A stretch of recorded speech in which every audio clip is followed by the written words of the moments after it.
So, in my experience with brain injury and in discussion with other brain injured people, there is a feeling that we've talked about where you have problems underneath other problems. It's hard to explain, but I know what I experienced and I know what I built awareness of within my mind to work on the problems underneath. And I have heard many other people describe this kind of situation. And I call these the core problems because they are at the core or underneath the other problems that the outside world sees. So this talk by Jerry Voelbel is excellent. He gets into data that suggests how problems with processing information and processing speed are associated with memory problems. And this is huge because he's showing evidence for how certain problems, certain cognitive problems, are underneath the other types of problems. He also shows how computerized cognitive training that he has developed can improve cognitive abilities. And he uses a nice framework. He shows a cognitive hierarchy that allows for this all to make sense. And his focus is on auditory processing disorders and cognition, but there are many of examples that come up throughout the discussion that comes with this presentation that exemplify what he is studying. So Jerry gives a great framework, and his hierarchy of cognitive processes allows for this, to be accepted or to be made sense of by others. But this is what brain injured people are dealing with. And I won't list all the topics that come up in this discussion.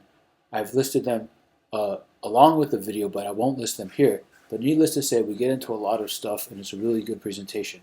So in addition to the great presentation is the discussion that comes up with the brain injured people. And I think that it really complements what he presents. So I want to talk about two examples that sandwich Jerry's presentation. One example that's in the beginning of the recording, one example that's at the end of the recording. So I think of processing speed as a measure of a capacity, the measurement being the speed part and the capacity being the processing itself. And with brain injury, different people experience very different injuries to the capacity of processing, and it's very different for each person. It's within one's own brain injured mind that you can be aware of this. And the two examples that come up in this recording are Brad in the earlier part of the recording, and Kim speaks at the later part of the recording. But Brad speaks about his problems in the start of the recording, and he even lists his problems out to Jerry before the talk actually begins. I also have a podcast with Brad, but he said something that struck me. He said something that I wish other people would listen to and understand, because if they believed him and understood what he's dealing with, I think it could really help. So Brad described how when he's doing an activity like walking or like cooking or like an exercise, his mind is completely focused on that activity. So it's like he's walking. He can't take information from the outside world. So if somebody is speaking to him, somebody like a loved one or a therapist is speaking to him while he's walking, he can completely not take in the information that they give him until he's stopped walking. Then once he stops, he can listen and he can take in that information.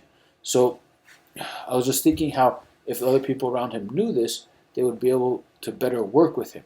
So this kind of issue with processing of information and with the word is acquisition that Jerry uses. I love that word because I had that problem too. I had the problem of getting information into my mind. And the example that Brad gives in my podcast is just a really, really good example of what Jerry is describing here. Another example that I want to mention is with Kim. So at the end of the discussion, or after the talk, Kim and I get into a discussion. But before that, she lays out, what she's been dealing with. And Kim and I had never spoken about her issues until this recording. And then the next day we followed up and she told me about what she's dealing with. She describes her cognitive processes. Number one, it's a scavenger hunt. She has injured cognition and she's, figuring out what is wrong with her and how to find help and how to train the help to get what she is dealing with. She keeps saying that her problems are underneath what the therapists are aware of, and I fully believe that, and I can feel, and she explained to me how she feels what is underneath. And the underneath problems are actual cognitive processing and conceptualization. So she explained to me how she's trying to get an idea into her head. Eventually the idea will be in her head.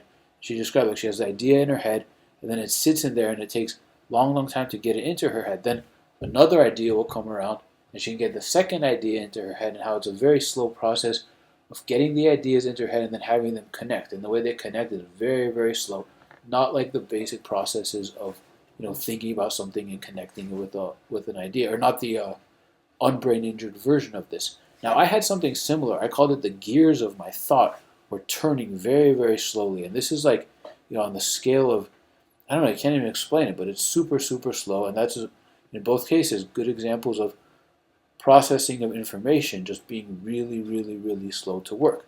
Another example that Kim gives is that she's literally rebuilding her ability to conceptualize. And she had to find a therapist, a speech therapist who works with children, and she had to convince her of how she has lost her ability to conceptualize, and she's working on it now.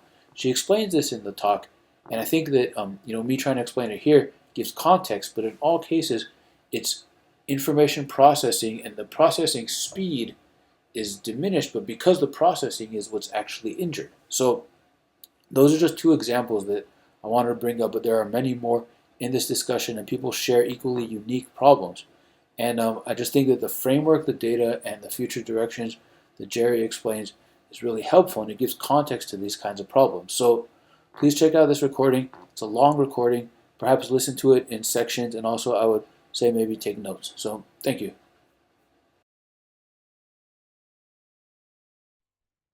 Hi, Brad. Hey, Jan. How are you? I'm all right. Kind of sick. You sick? Yeah, I have like a cough. I think I got it from my kids. Of course you did. Kids are contagious. Yeah. How, everything else is good? Um, I don't know. I'm kind of like, the last several years now, I've been working on my emotions, emotional capacity, and it's hard. It makes it difficult. It Yeah, makes it challenging. it's definitely hard. Yeah. I think things come out of our heads and mouth. Yeah. And we don't mean them, but they come out. Well, it coming out and then having I literally think of it like the capacities to let it come out and let it happen, and I don't know. It's weird. And then like I have several brain injury people that I've gone into these discussions with, and either they're trying to help me or trying to discuss it with me, but I don't think they understand what I'm dealing with. Uh, Yeah, Debbie is here. Debbie, I think, understands because she has a similar um, alexithymia thing going on. And yeah. yeah, how are you, Brad? How's it going with you? Same stuff Yeah, today. right, right, right. I'm still going to physical therapy and speech therapy. Mm-hmm, mm-hmm. I'm agreed to at the hospital on Wednesday mornings. Hi, how are you? How can I help you? And when they say, you look nice, some of the things that I say, I can practice my speech and I can practice my memory by trying to remember who I saw that I knew that grew up in this town. That's a good. I spent a lot of time practicing memory. More facts and names because that's the stuff that I forget. Yeah, Whatever, yeah, whatever you need to work on. Yeah. yeah, the stuff that is in my head, usually I forget Hmm. 40 years ago, 50 years ago, 60 years ago, I remember that. But short term memory sucks. Right, right, right. Is your physical stuff improving at all? No, No. Is it getting worse? no, from the point you're diagnosed, the HOD progresses for about 3 years. Yeah. And it's been longer than that. So now it is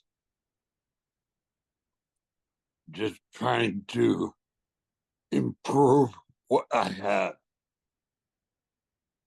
Yeah, I think about you as someone in that, like trying to improve, trying to get, definitely not let it get worse and also improve as much as you can,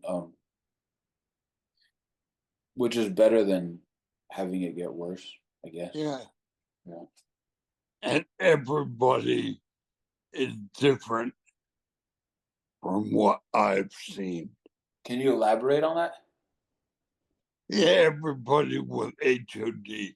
Some people can't walk, can't get out of bed, can't dress themselves. I can do all of those things,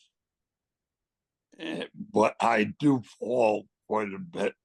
So the HOD has affected my short-term memory, my gait balance. I've double vision from the surgery in nystagmus. Yeah. So I see two things, and the bottom thing bounces and moves around. I remember you telling me about all these. Hi, Jerry. Hi there. Welcome. Hey, Jerry, I'm Brad. Hi, Brad. Can I ask you some questions about that? Sure. So I caught the end of it that you had nystagmus and diplopia. I see that one lens is darkened or blacked out completely. Yeah, because now there are two phones. I have double vision. Yeah. Half of Brad my has face is numb. Brad has HOD, hypertrophic olivary degeneration. So olivary nuclei degenerated after you had another surgery before that, and then they discovered the HOD.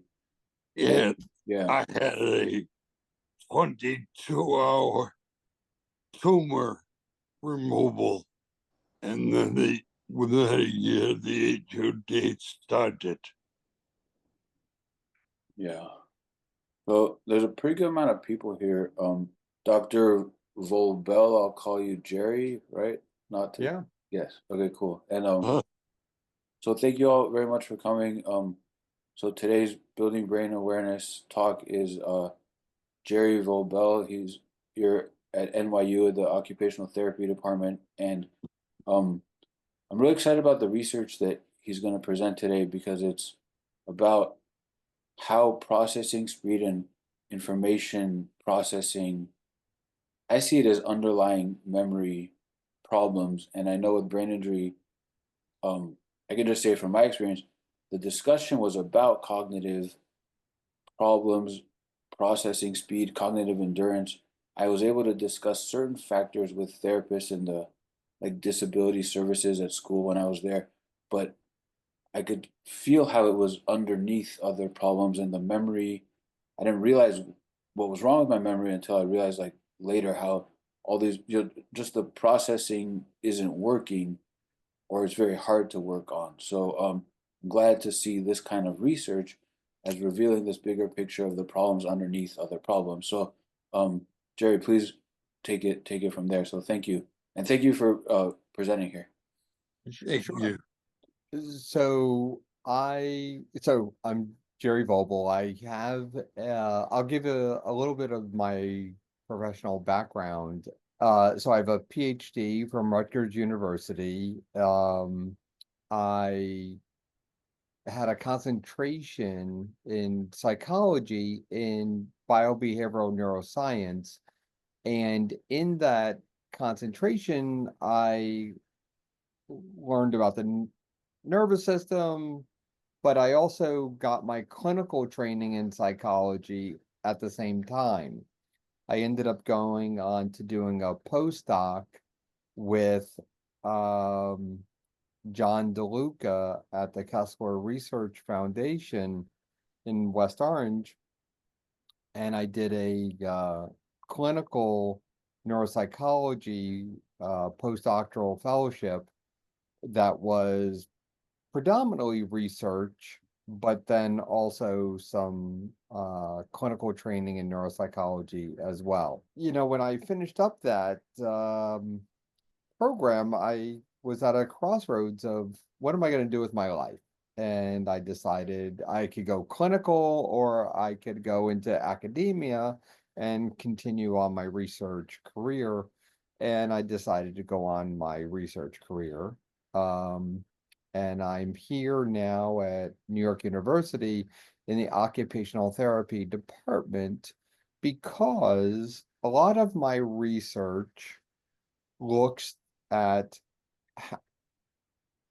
the cognitive remediation, but then also how it translates into everyday functioning, how I can improve the quality of life of people that have had a brain injury.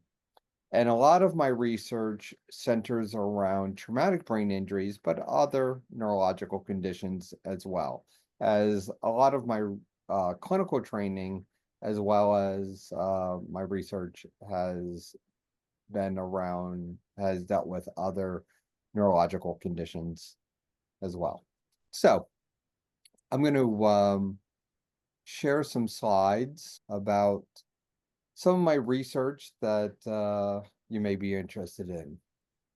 A lot of my research centers around information processing, processing speed, working memory, attention, and we'll get into it.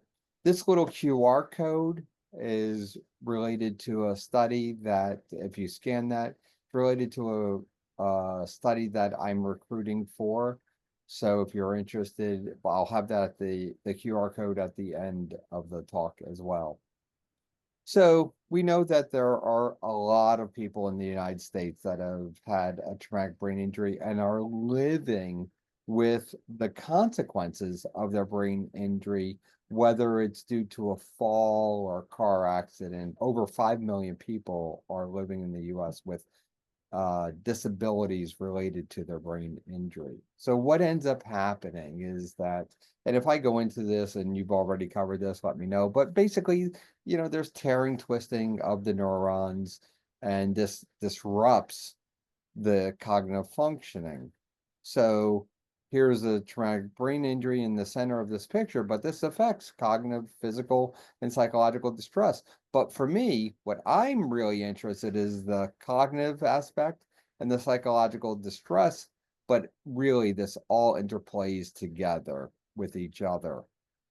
So when we start to look at cognitive functioning, we look at how the higher cognitive functions are really supported by other cognitive abilities, such as working memory. But even at the base, there has to be attention, concentration, and processing speed. And I'll get into that in a little bit, because if we're not acquiring information due to slowed processing speed or a lack of attention, we're not going to have working memory or any type of memory functions. So, and this is how I think of memory, and many, many people, this is well-established theory of memory. There has to be the acquisition of memory, that we have to acquire information. And then there's some kind of storage of the information, and then there's retrieval. If we do not get that information, like if you're not paying attention to me, or if I'm going too fast right now, then you're not going to be able to retain that information. You're not going to be able to store that information, and you're not going to be able to remember it later. So I've got two different types of lines of research. One is looking at the cognitive deficits, but then also how can we improve those deficits and improve the quality of life. So this first study is looking at, does processing speed or working memory really affect memory? And there's been other studies that have looked at this, But I wanted to look at it in my sample, and we published a study this year looking at this. And what we ended up finding was that processing speed, how quickly people can attain that information, was much more important to retain information for memories than the working memory ability. So this goes to the theory that that information needs to be acquired first before we could even start manipulating it in working memory.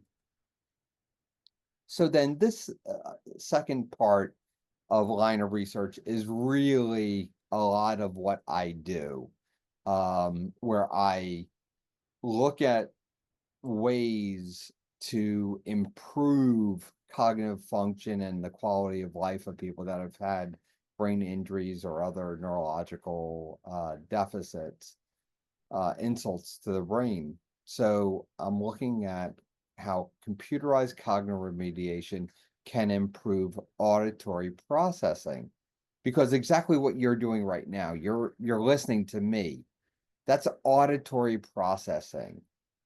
And if I'm going too fast, or if I am saying things that you just can't understand, well, then you're not going to be able to retain that information for later on.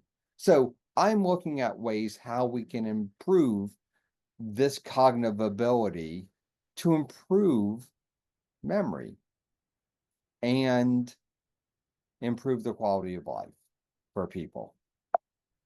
So well, I did a study.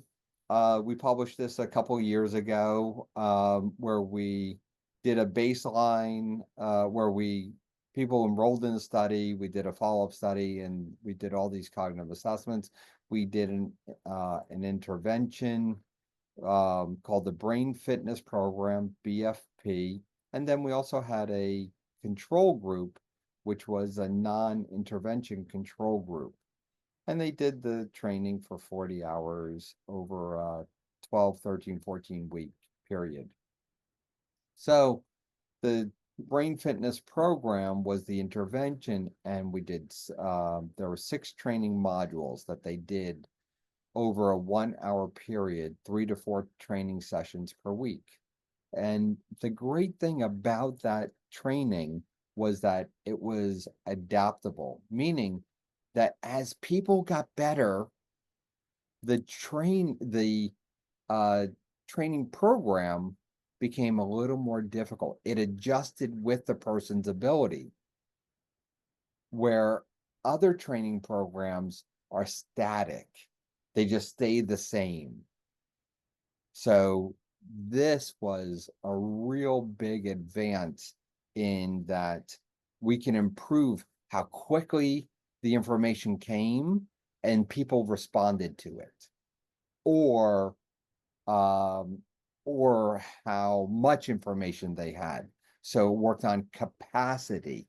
If it started off with 3 pieces of information to remember, well, it worked on 4 pieces, 5 pieces, 7 pieces of information. So it kept on getting bigger and bigger.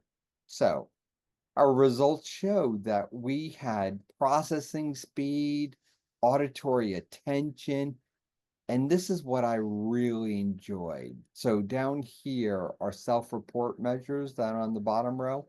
This CSRC, the Cognitive Self-Report Questionnaire, this is the cognitive measures. So what this showed was people that were in the experimental group could even tell that they improved, their cognitive abilities improved. What I showed was their processing speed improved and that their attention improved compared to the control group pre and post training over here. So this is my neuropsychological measures up here, but people reported it even down here. They could feel it. And that meant a lot to me. This means a lot also in the sense that how our cognitive abilities work is through the brain. Of course, the brain is what's being affected through the traumatic brain injury, and all these red, yellow, and blue dots mean that there were changes over time from the intervention. And not only this is a functional neuroimaging, but we were able to detect that there were changes in the way that the circuitry in the brain were changing due to the um, training compared to the control group. And we were able to show this. And we published this a couple years ago too. Those changes in the brain show us that we're making some changes. We're making progress. We're repairing functions in connectivity in the brain. But then also, this is a busy slide, but essentially we're showing that as the brain changed improvement, so was the cognitive function, and so were that self-report measure. Those that had greater changes in the brain had greater changes in their self-report and how they felt improving. Then we looked at, well, and we're working on this paper right now to get it published. But what about the actual pathways in the brain? So we looked at we're looking at a bunch of these white matter pathways within the brain that are disrupted in traumatic brain injury. And we could identify that there are certain pathways that were changed due to the training, and that not only that these changes, like the uncinate fasciculus, which is a white matter pathway in the front of the brain, or this arcuate fasciculus between the temporal lobe and the frontal lobe, which is really important in auditory processing, really important in understanding language.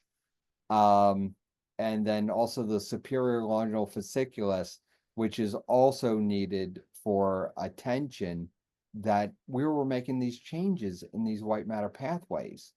So, and we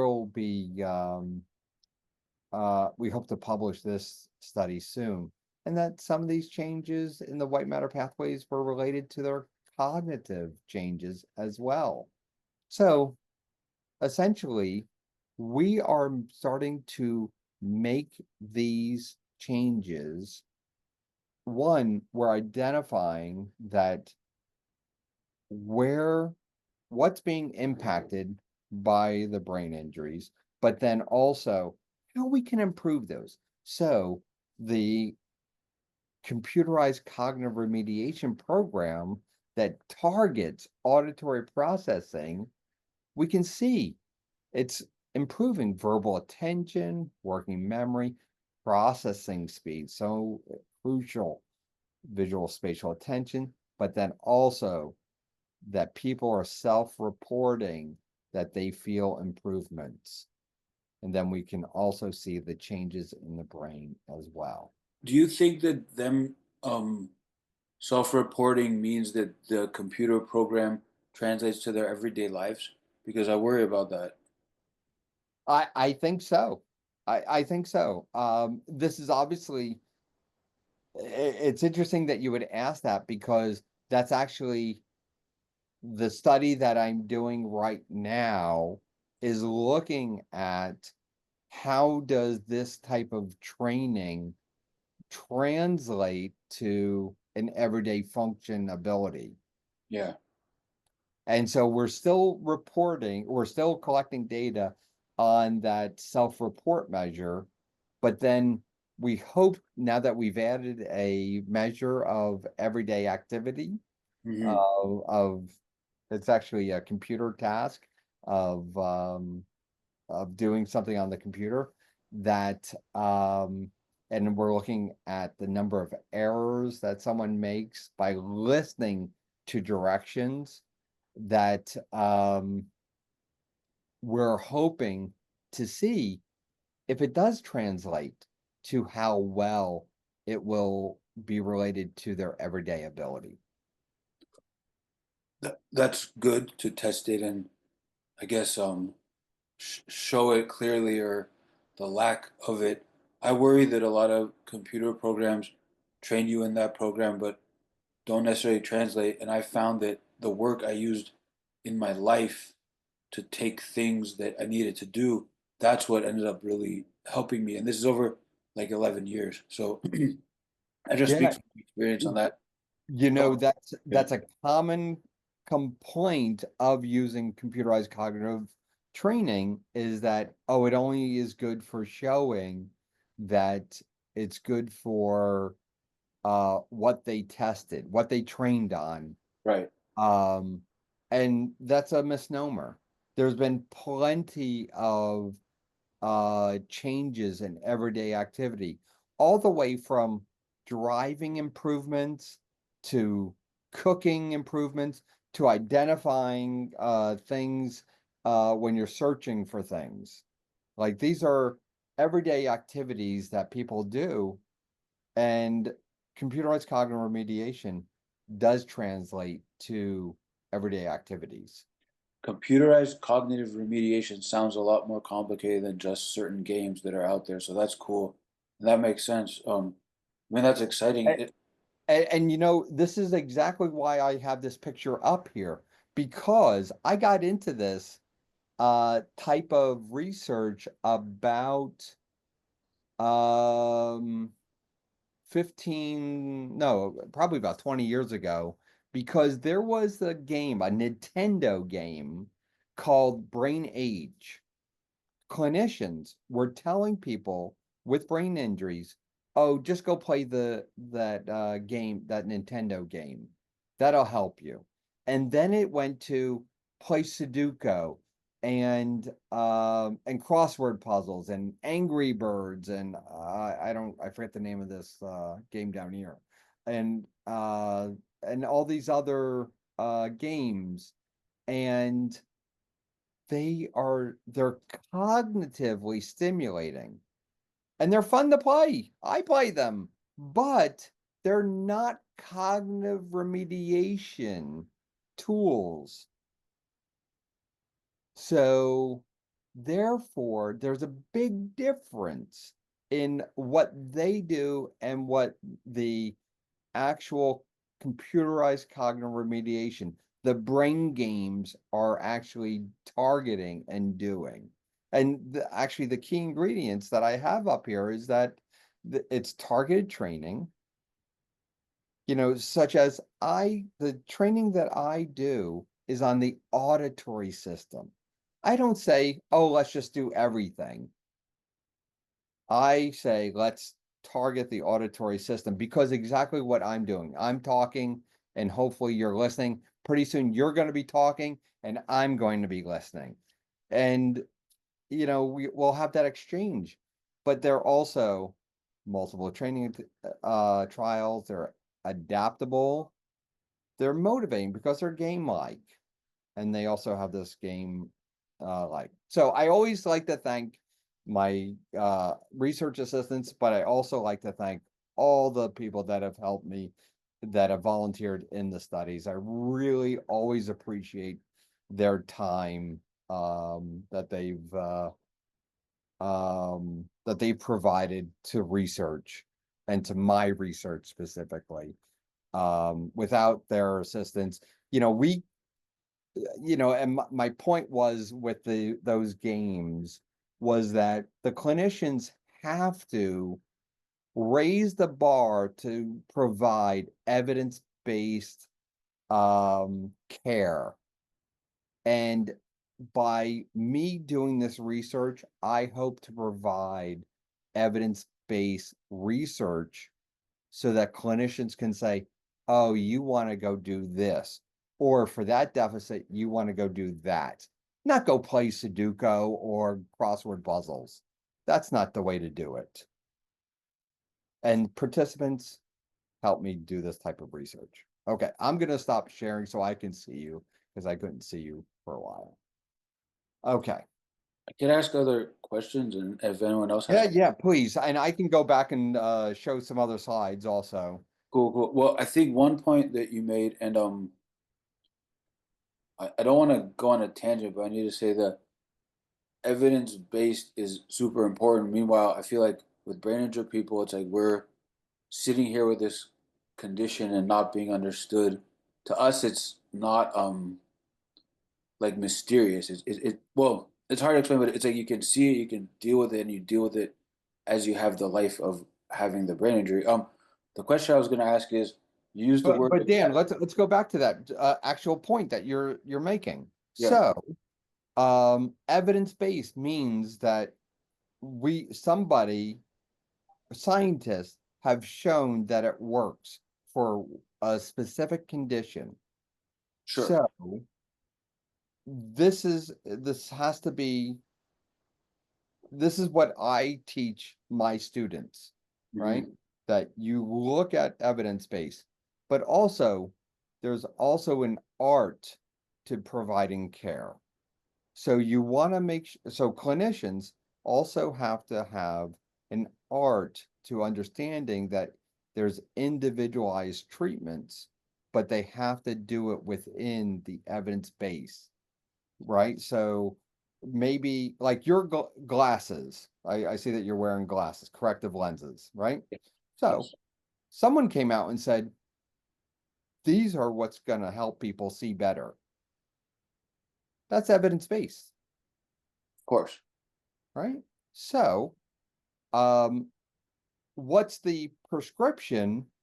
Someone had to keep on doing research to finally find, oh, for your sight, that's going to be the best prescription. And that took a little bit of time to identify it, to then I identify what the corrective lens is going to need. I agree with, well, evidence is necessary, and I agree with your analogy with vision and corrective lenses. Given that there's going to be layers and layers of research, it's not like one paper discovers it and then everyone checks it off the list and moves on. There's a body of work and discussion and collaboration and science refuting itself and being redeveloped. Given that, I think with brain injury, people get misunderstood and aren't given the benefit of the doubt, or what our problems are get interpreted in other ways. So, the perspective that I feel like you're sharing is more giving the benefit of the doubt and more inclusive of ideas. For example, the question I was going to say first is the idea of acquisition. I remember the years of I don't feel the information in my head, and that was before I could remember it. And that was one of the strangest feelings. I don't know anyone ever saying that or recognizing that that was a factor, like literally until your slides. So it's like that's like something people should know about. And I've brought it up in this talk series and I brought it up in discussion, but I never heard anyone else talk about it. And it was years that I felt like I need to get the information inside of my mind to then use it to either remember or manipulate it cognitively. Yeah. Yeah, and that was really weird. So acquisition, it's like how much. I'll give an Yeah. example of that also, that exact point. Um, I had a concussion. I've had three concussions. Mhm. But one of my concussions, I think it was my last one, I can remember coming home from the emergency department saying, what happened? Where am I? And my brother was in the car with me. What happened to my brother? I kept on repeating those three questions over and over and over for a good 20-minute ride home from the hospital. Yeah. Now, I could hear the words. I just didn't acquire the words, what they Right. were saying to me. There was no retention. Hey, Brad, can you mute yourself? I Sorry. just muted him. Oh, okay. Yeah. Yeah, so it's good that you had those concussions. Not to say that's good, but it's like you get a dip your foot or toe into this world. Yeah, I think the acquisition. So, like, how much evidence do you need to prove to people that our acquisition is the issue? People get frustrated when you're repeating, and the discussion becomes about their frustration. But it's like I'm trying to acquire this here.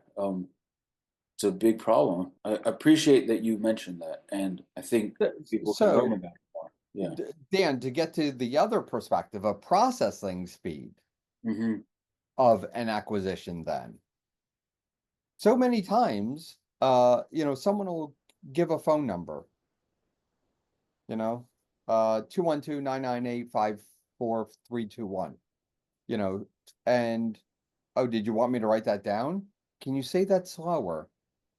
You said 212, what else? And now you could hear the words, you could hear all the numbers, but not slow enough for me to write it, for me to acquire that information and slow it down. And usually I give, I don't know where everyone is, but I will give talks and I will reference, I'm from New York City. I work in New York City, although I live in New Jersey.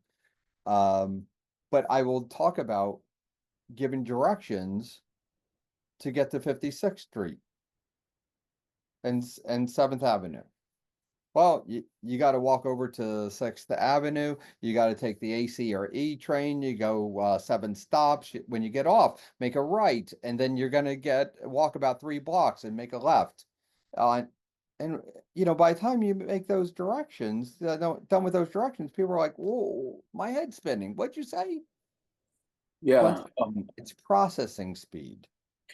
So yeah, the acquisition one is really important. And people, I think that if you don't have a brain injury, you don't think about it. Right. Yeah. But Another, but yeah. but I think about that all the time in the sense that I think about how people, acquire information. Hmm. You know, you're listening to me, you're listening to us have a conversation, you're acquiring information. But if we speak too fast or if we mumble or, whatever, if you don't get the information, you won't understand what we're saying and it'll be worthless. Have you looked at visual or whatever you want to call reading acquisition? Have you gone into that? No, No. no, that's not the area that I do research in. Not reading in that sense of acquisition, because that's visual perceptual. Um, but this other line of research that I'm getting into is how this theory of cognitive reserve gets can help people recover from their brain injury better and how it affects cognitive remediation. So cognitive reserve is what you touched on, the idea of reading. So the idea is how our cognitive abilities prior to the brain injury, which are affected by things like cognitive stimulating activities, reading, job, levels of education, um, things like that we find cognitive stimulating, um, can be protective of a brain injury. And exactly what you said, Dan, that's why two people getting the same impact from a brain injury can have two different outcomes. Does that mean you can build the cognitive reserve in people, or does that mean that they're, Yes, yes. Yeah, prior to the injury, and then what I'm trying to do is see how we can improve it even after the brain injury, yeah. because these are protective factors, right? So reading, So we have a project going on right now where we're looking at the combined effects of cognitive remediation and cognitively stimulating activities, such as reading, exercise, or doing other cognitive stimulating activities, learning a language, learning an instrument, learning how to do recipes or something, learning, and how that can be synergistically combined to improve outcomes in people. So there's a question, by cognitive reserve, does he mean high level skills are left after head injury? And you mean in terms of cultivating it after head injury? It doesn't leave, but it it's a it's basically a theory. It's a cognitive construct of what we think people can have prior to the injury, and then what we can improve by by actually those games that I showed, but also it's the theory of what my computerized cognitive remediation is doing by improving cognition, by stimulating changes in the brain. I think one of the biggest factors is the effort to work on the stuff that you lost that was once automatic. That becomes very difficult for a person. Do you have any suggestions on how? I think a whole culture needs to be built to help promote that. So do you have any ideas on how to promote that in people, get people to do it? Yeah, yeah. So if they can be recovered, if they can be recovered, so it has to be, I'm going to mute that person. It has to be done in a way that it's stepwise, meaning that it starts off with baby steps, right? Very slow, methodical, but then also as you start to, and the way that I think of this is that a marathon runner is not going to go join the New York City Marathon on the first for their first run, right? Marathon runner is going to start to do maybe some walking, some running, some walk running combined, some lifting of the weight of the other weight resistance. Um, and they will continuously work on it from different angles, but slowly build up. So my point being that it takes training and exercises to build up that skill. If and this is where rehabilitation comes into is so important. And I'm going to circle back to the term that we used at the beginning, evidence-based practice. What the evidence for that recovery is so important. I think I like that analogy, and I use partly the same analogy like with extreme sports, but um, two important caveats is that it's not a marathon. It's you're trying to brush your teeth. It's not something exciting. You're just trying to do basic shit that was once automatic. And then the other important thing is the fatigue. There's So, a well, fatigue, yeah. the So, fatigue. You don't want to hit that point where you go too far, and that makes it a different. And yeah. I find that across all the brain injury people I've spoken to have that factor. If they don't have the fatigue, they still have a limit. If they reach, it's gone too far. So, you're right that even some basic everyday skills are needed. It's not the excitement of running a marathon. So brushing the teeth. So what is needed? You break down what the skill is needed. You set a plan as to how to do the plan. What are the tools in order to do the plan? So you need a toothbrush, you need toothpaste, a sink, a cup. So you gather those things, right? Now, in order to move your hand, are you going to need some assistance to start training your hand to do that motion, going back and forth or up and down, whichever way you brush your teeth? Right?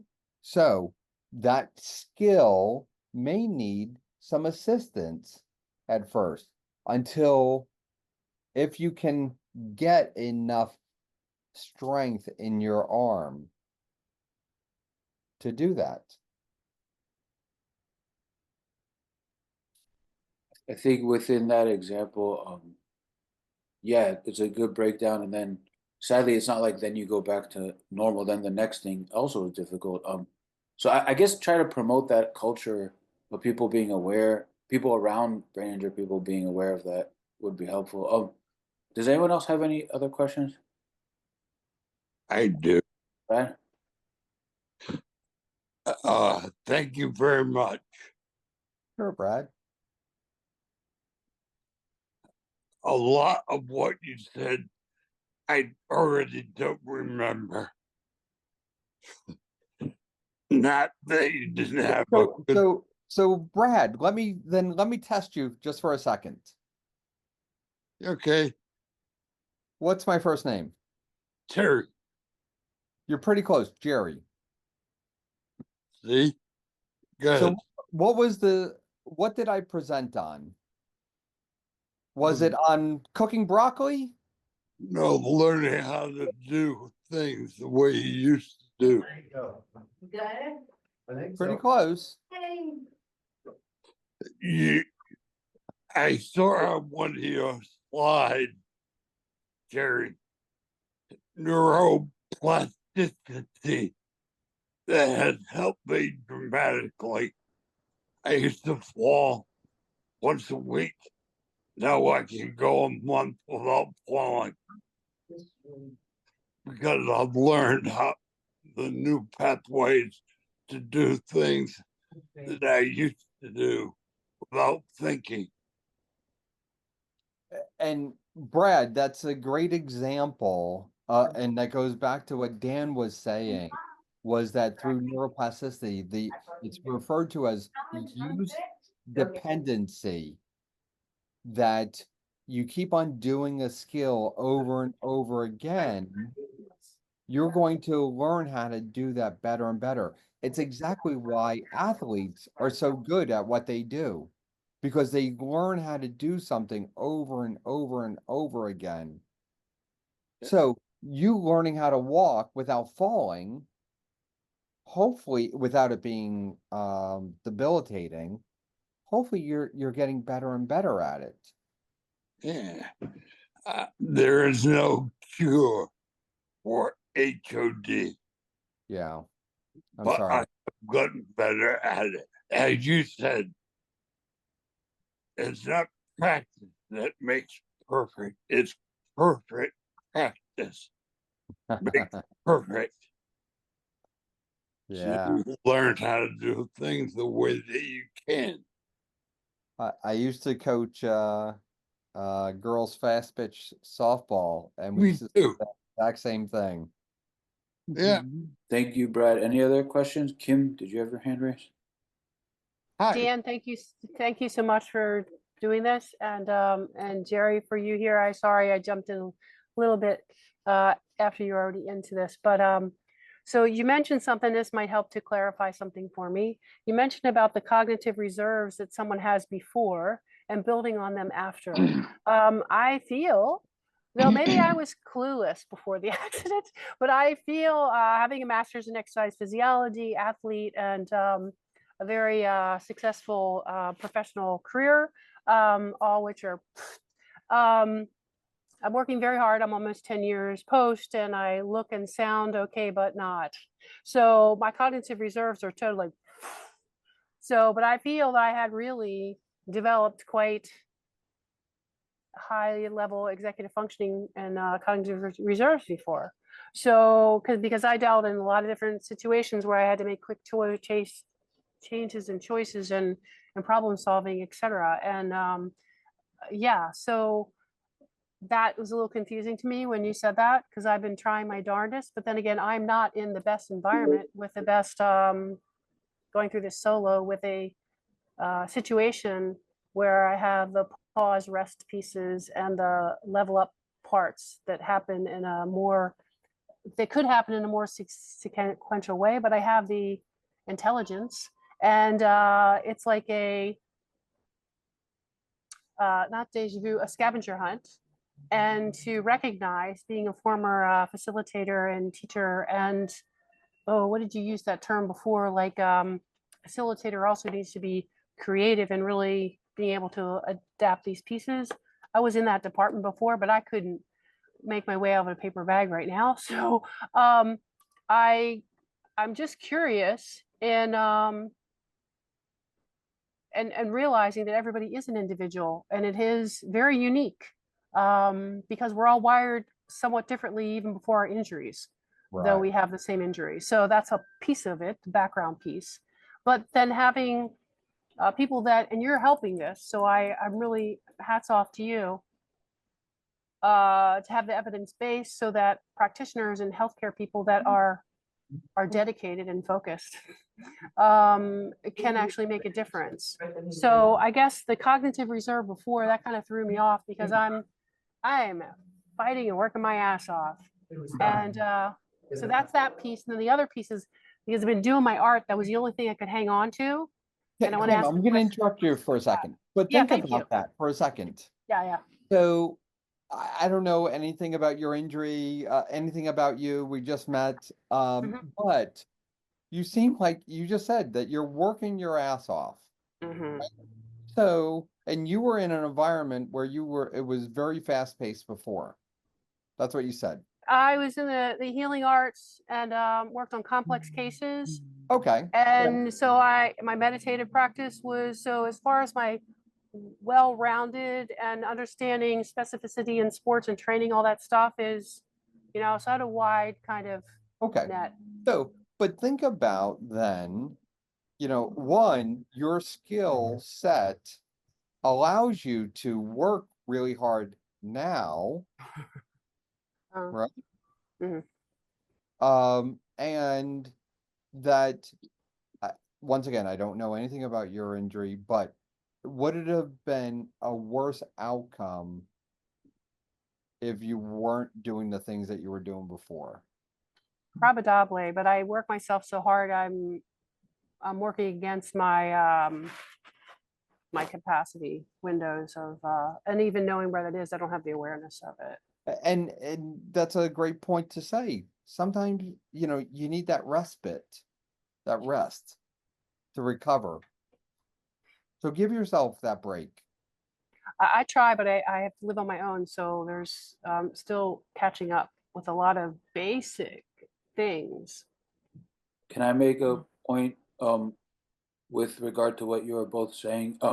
So I see cognitive reserve as having two forms, and in this case, you're asking about both, but I don't know how to define the cognitive reserve that the neuroscience world talks about, but it's capacities that come from other abilities and other things that you've trained and developed so that you have certain pathways that you can recruit in other ways, let's just say.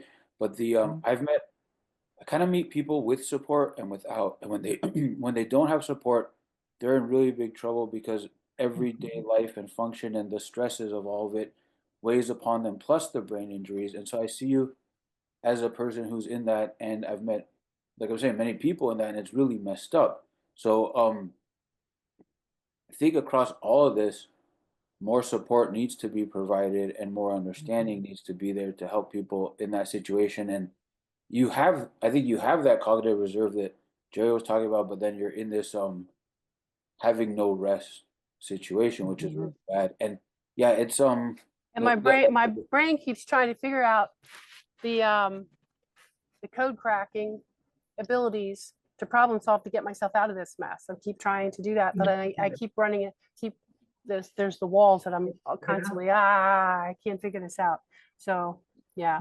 and what Jerry's data shows, which has been my experience, that there isn't a code to crack. There's a slow baby step rebuild, which is how I describe it as well. Okay, I have a question about neuroplasticity and aging. Do you know of any studies that they've done or any research or anything I can read or about neuroplasticity and aging? You know, when you've had your accident when you're older and you're getting better, but there must be studies. So yeah, yes. There are a couple of studies done. I think it's called the Brave study, and it's mainly of older adults, not necessarily older adults with a brain injury, but older adults with mild cognitive impairment. That's Uh, different. That's different. Yeah, that's totally. Very, very different. That's not. no, I know, but it's the concept is the same. Well, not really, because that's a degenerative disease and that could get worse. But a brain, I mean, if you've had an accident, that's not necessarily degenerative. You know, you've had an injury. And I think it's different. And you know, and I know you can, I mean, obviously, I know you can get better. But I just wondered if there were any studies. I know Canada years ago had done some study just following people with brain injuries, seeing how long it took them to get better.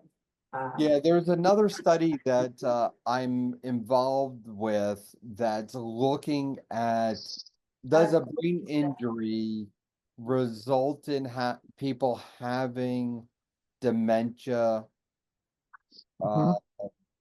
increase the risk of having dementia, and so, but we're just looking at the risk factor. We're not looking at neuroplasticity. We're just looking at the risk factor for that. I've had my injury since 1986. And my injury was in the city you're talking about. Swacked my head on the subway train pole in the back of my skull. So it was a very focused injury. However, every bit of my injury is affected. I have a visual impairment. I had to start reading and writing all over. So my reading is limited. And I lose track of what the hell I'm saying, which I just did. But, you know, the age thing, as I'm 57 now, and I'm cognitive, you know, how am I saying this? As I get older, I'm be concerned about having cognitive impairment, you know? Right, exactly. Mild cognitive Yeah, impairment. so that is a fear. Yeah. Yeah. I'm quite intelligent, but you probably wouldn't be able to tell if you asked me, like, read this for, you know, you guys took a while to figure that out, but, you know. Yeah, and so, and this goes back to the other part that I was just saying was that you need to stay cognitively stimulated. Yes. Not just not playing Sudoku, although it helps, but also doing activities that are cognitively challenging. Yes. Yeah. Right. Yeah. And honestly, the worst thing that people do as they get older and retire, and this happened to my father. He decided to retire and sit in front of a TV. Yeah, that's not helpful. Right. That was the worst thing for him.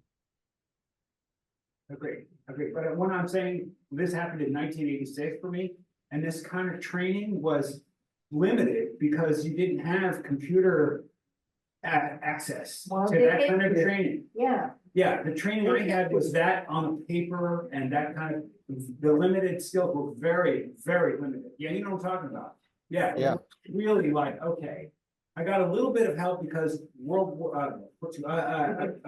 Iraq war, there was some help because the soldiers were there and they tried the help from that was, it was there more fluidly, more readily available, thank you, yeah. And it happened to happen, the kind of stuff I've had to live with for nearly 40 years. 40 years. Some of us are longer. Yeah, some longer. You want the homie over here. Yeah, 1970. Yeah. Okay, that's a lot of years since then. Yeah, and that stuff was not readily available. I can Right. say, Insurance is not our friend, you know? No. well, this stuff doesn't exist. I've been in it for 25 years, and then the first 3 years, I decided there was nothing there to help me. And as I've looked at it from the outside now, or observing people like Jerry, there's research is only beginning. So that's sort of the point of why we're having this discussion, and because it really is not available. And then the other point that I think everyone was saying somewhat, to work on what is challenging for us is still worthwhile. And for us, it can be really small. Jerry, Dan, I was going to say, I started that study that I published 2 years ago, almost 10 years ago. okay. And when I published the study, I was one of the first 3 studies to publish it in traumatic brain injury. As I was looking for research in the 90s, and my mom was, and our friend who was the head of a library, we didn't find much. And I gave up on the games they gave me because they weren't really, I don't know, I just can only speak from my experience, but I know people like Lynn Turkstra, who did a talk last year, her and I had a discussion about how the games are not really effectively translating. And that discussion I had with her was in 2010. So yeah, everything moves really slowly. I'm one of the younger people here, but I could say that at least, even though we're getting older, at least you guys still try to work on it and find things that challenge you. I think that's the point that the research is showing. Janet, you had a question? I really want to know how to become a participant in a study specifically regarding targeted training and the computerized training remediation you were talking about. That sounds like, I mean, what a fantastic outcome for so many people. I would love to be involved in such a thing. Janet, thank you so much. I'm going to, I could put it in, I can send Dan something. Yeah, I can send stuff. I'll drop a link in the chat. Great. Thank you, Yeah, I Jared. think that the data you showed is really pretty remarkable in that stuff actually translates and is helping people.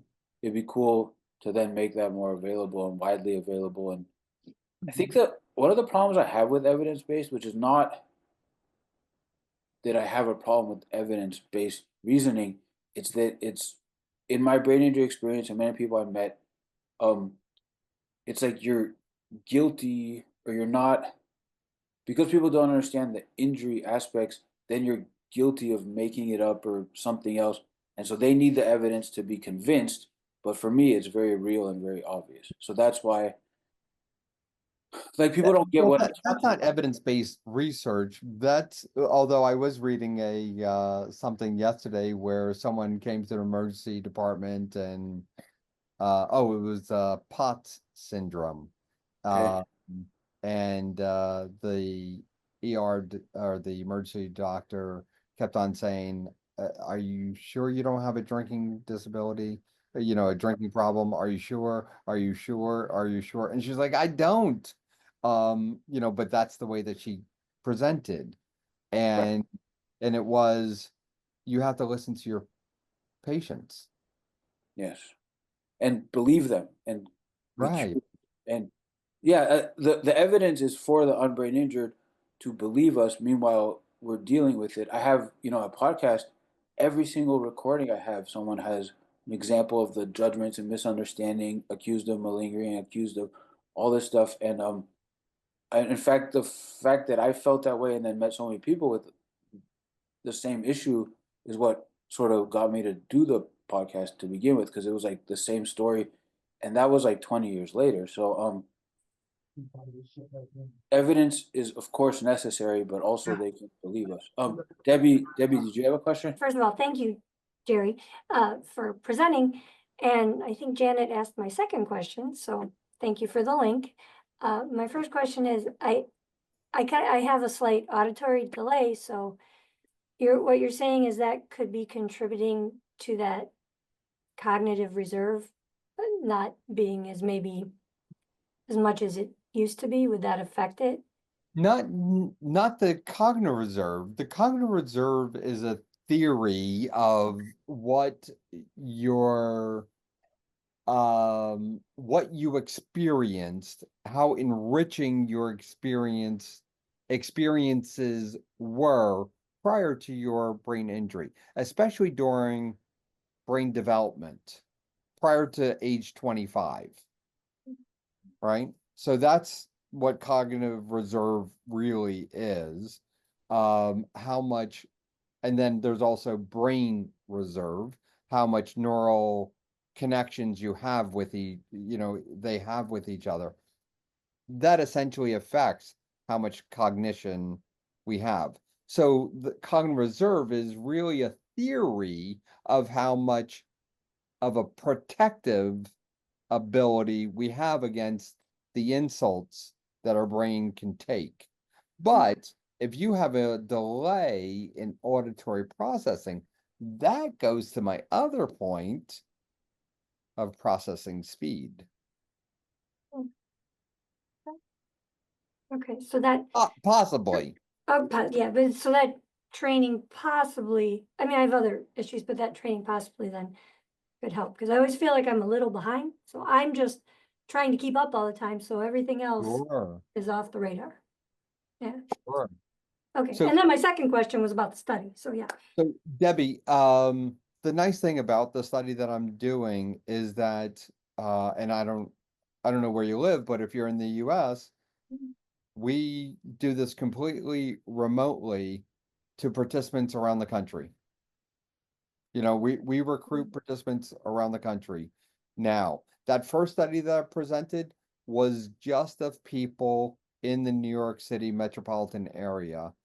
And then, so this next study that we're doing, one, to see if it translates to an everyday activity, but then also if we can do this without people coming into the office, can we do it remotely? And you know what helped? What sort of pushed the issue was COVID. We were planning on doing this remotely, but have the assessments done in person. The study got approved April of 2020. Well, the world shut down March of 2020. And so we couldn't recruit for the study. So then we eventually we designed it to make it completely remote and to do the assessments pre and post training remotely. And now we've got participants around the country. Kim? Yeah, I'll be shorter. That was actually really, really helpful for me because some material was reviewed. And so I think I was tangled with cognitive reserve and brain reserve. So your explanation of your early years and all that piece too, that is starting to make a lot more, I have to give myself grace and baby steps, but I'm like, anyways, move on. My next question is, you mentioned something about other activities like music, athletics, my saving grace has been my art. So it's the only thing of myself from before the accident I kind of held on to. I do it very differently, but that expressive outlet of being able to interact, I do feel like that has helped with a bit with my progress, because I've had to relearn even materials and composition and all that. And I'm still at not where I was before the accident, but I'm still at very basic elementary steps with it. Are there any, and I believe it's a key for me and my recipe, because it excites me and I'm interacting with that.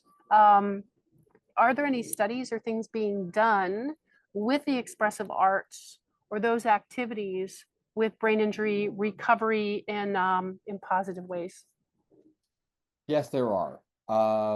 Okay. There's one here at NYU that a colleague of mine has developed, but it's around there's a couple different sites, and it's sponsored by the World Health Organization. If I find it, I'll pass it on to Dan. Yeah, So that, send it my way. That sounds good. Yeah. Okay. If the research is out there, is great, but if not, we still gotta do it for ourselves. And yeah, Jerry, if you could send me any links that you remember, or that would be helpful, I'll send it out to the group. okay. Yeah, thank you. Yeah, this has been really, really informative. I gotta go back and look at all your data. I do have to get to my next meeting, but it was really nice meeting everyone, and thanks for all the questions. To about your the large group with Carly Schmidt is the name on the window, but cognitive stimulation is the key part. That's what's gonna keep you alert. Okay. Thanks for making that point. The stimulation is the point, no matter where we're at. Okay. All right, Dan, take care. Thank you very much. Bye-bye. Thank you, Jerry. Yeah. I can hang out a little bit if anyone wants to talk. We can have a music break. Just kidding. Do, do, do, do, do, do, do. I don't have music. That, that was good. That guy has a lot of interesting data.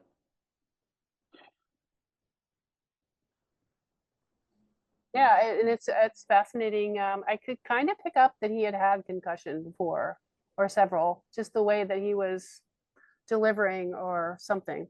So, and that I think that's a very helpful component, even if it is not to the degree that others are experiencing. And of course, we're all going to be different because we come into it differently, and yeah, our whole environment, internal, external environments are different. So. Different, you're a different person, and then the brain injured parts are different. That's the thing that I'm finding.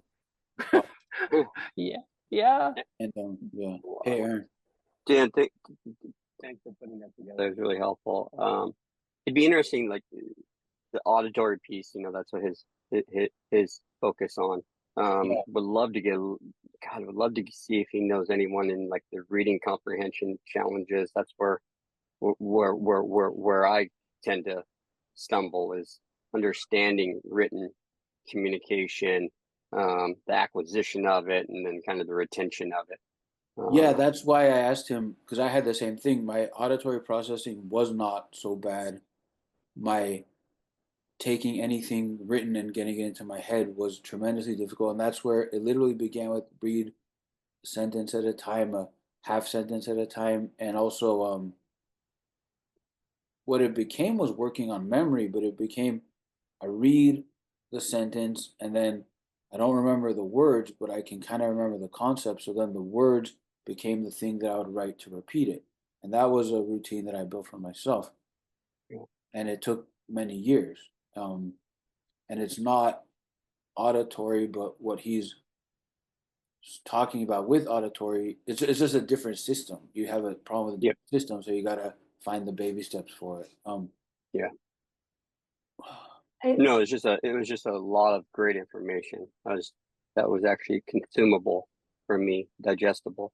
Yeah, and it shows how work or effort is the words I use for it, but the effort to restore what we lost and the effort to keep at it over time. And Kim, I hope I represented your situation well enough, because when Yep. people don't have support across the board, it's like you're in a really bad situation. I know, and I'm trying to create superpowers to not be in this situation, Dan. Because I have, yeah, boots on the ground, right? And it's just like, so my brain, just because I was a very high level problem solver type before the accident, my brain keeps trying to some of the features that are working but not connecting are still trying to do this to get me out of the situation. Of course, it's survival, but it's also the drive to, you know, make something happen and create an entity that's not here for me. Within my beingness of whatever, but it's still such a foreign concept. But yeah, so just a real quickie on auditory processing and also like reading retention kind of the pieces. Other than having fly through check off box type of therapists, is this something we are just discovering on our own and can say, this isn't working for me? I know I've got issues with this. But I can certainly articulate what is challenging and what is not working. At this point in my scavenger hunt. So will you find, Dan, and all of you along the road, everybody's trying to figure this out on their own and is kind of having an idea this is what's going on? Or are you actually having a diagnosis of auditory processing and No, I found a vision therapist that was doing experimental therapy that worked for my vision problems, and a speech therapist that understood enough of the cognition, but nothing else. And also she was aware of the fatigue aspect. And that was where I found someone that I could even talk to. But otherwise it was scavenger hunt, mystery. It's still happening. The thing is, it's still happening to me. I'm in a different set of problems now, but I believe that's the case for everyone.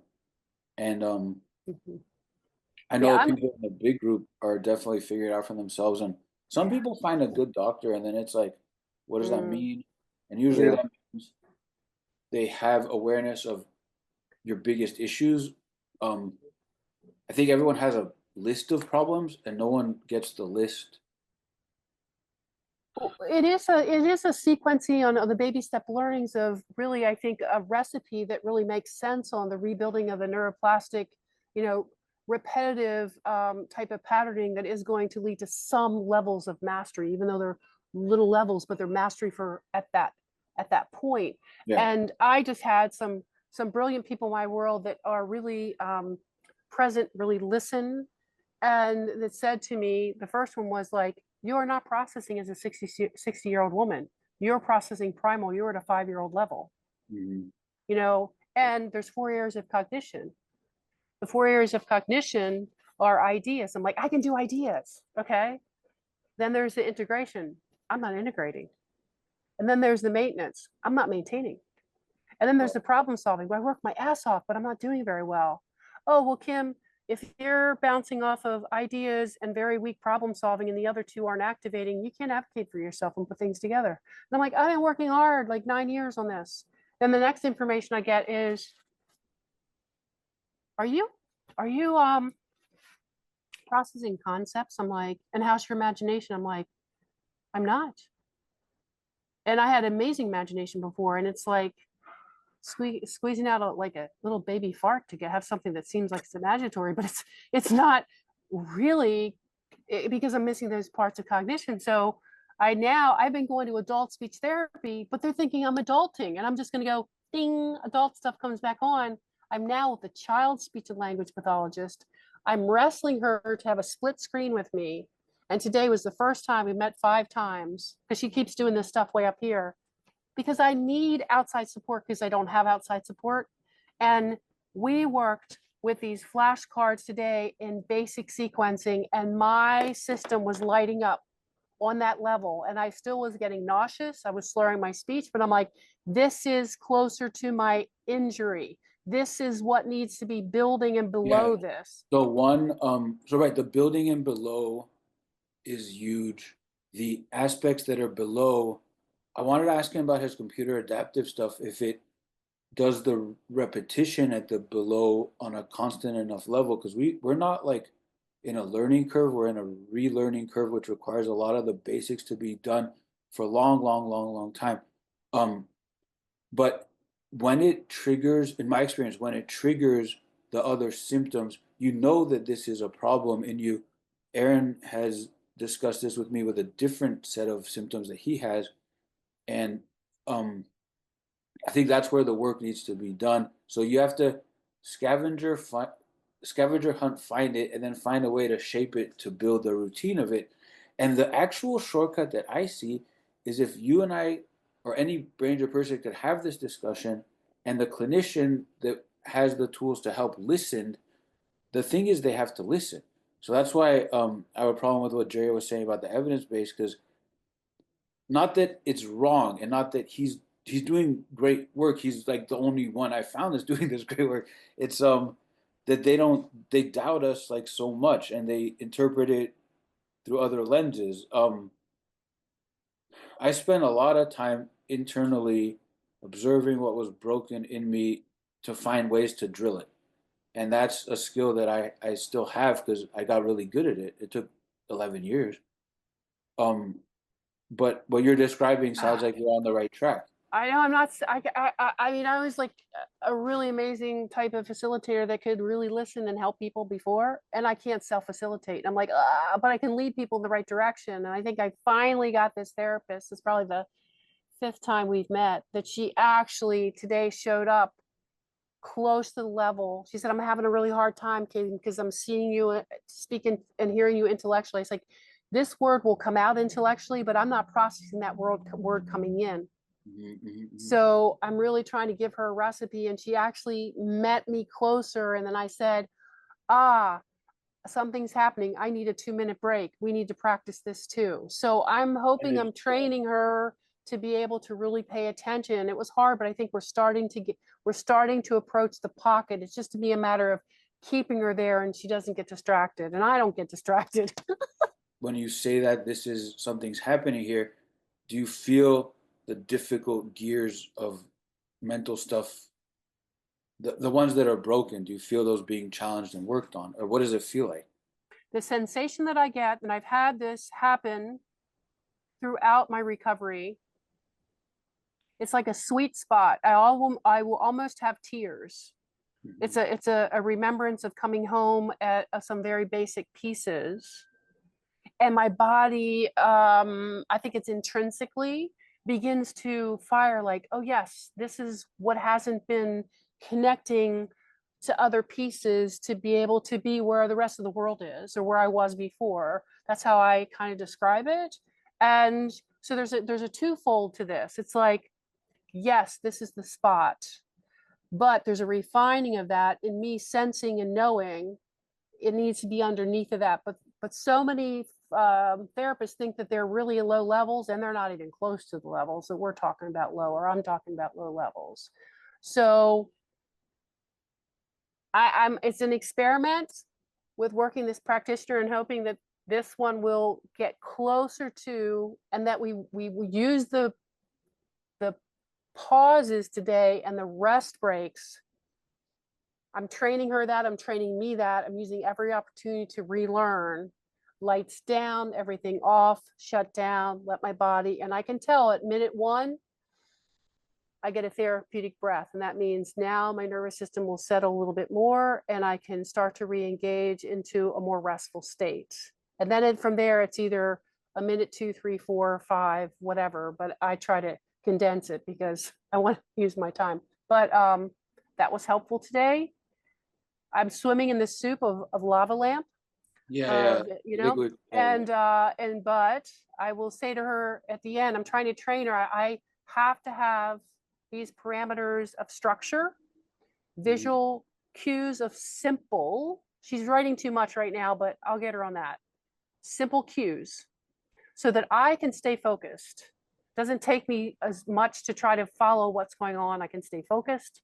And then I must have a summary at the end that's very basic for me to retain a little bit of something that I can come back and bridge it again, but I need to have a facilitator to bridge. So that's where we are now, but I'm going to try to temper it down a little bit more and a little under that level, because I really feel that under the level that they don't think about, they think about pushing you up here. I don't do top down. It doesn't work for me. I got to come from underneath and really nurture that soil in repetitive mastery of underneath, so then I can start to build through it. That's what I feel. Yeah. Have you seen the talk that I did with Karen McAvoy?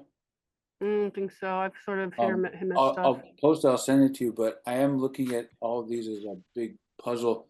She's the only one that, so he had a pyramid, but her pyramid talks about the bottommost level of those are the things that broken us. And yes, absolutely. And that's where the repetition needs to happen. And another, so I appreciate what you're saying. And then another version of the summarizing to repeat it to build it in you. I found visualization to be very effective in that, and I've never heard much discussion of that, but we could talk about it. Yeah, yeah, we can. Yeah. I used to have great visualization before. I'd have blank screen after, so I've been very lost in trying, losing my navigation and orientation skills. Yeah, the visualization becomes of the baby step that you were working on in the I therapy. can find it there because what we Yeah. did in these little third grade puzzle pieces, just 3 pieces, Yes. and to Yes. sequence them, she's given me a template, which is right where I need to be. What do I do now? What is next? And then what happens? And afterwards, those aren't the words she used. Well, there were 3 puzzle pieces, so then I had to explain why I was skipping some steps and what some things are on there, which is I have a hard time with starts and drops. So it was good for her to point that out because I'm like, thank you, because that's where I get lost in the retention of You mean the pieces starts and drops of the activity that's in your head? of anything. Yeah, of anything that I'm Anything? Yeah, doing. okay, yeah. Because there's so many more steps now than there ever was before, right? So Baby steps is when the baby step gets broken into 100. Starting can be an effort that gets worked on, and that might take yeah. years to work on it. But But what I that's was finding with what she was doing with these very foundational basics that nobody's worked me more, and I've had to beg for because they're concepts that I am not processing, is that and then at the end there was like a 4th step, but because we only had 3 puzzle pieces making this little story, I then could make up the next step. And all of a sudden my imagination began to light up because we were on this foundational sub layer, and yeah, I could find it there. that's cool. That's cool. Yeah. So anyways, that's my Yeah. experiment. That's where I am right now. And I have to actually hop off because I have another Zoom. Yeah, this last conversation we just had was so wonderful. Yeah, right. Because I would this, love to have yeah. coffee with all 3 of you again and just continue this because it was so helpful for me. And so thank you. I gotta jump too. I gotta go to occupational therapy. But it was great meeting you, Debbie and Kim. Dan, hopefully we'll talk Nice to see you, on Aaron. Friday. Thanks, Yeah, Aaron. take Yeah. good care, All right. y'all. Thank Bye. you. Bye.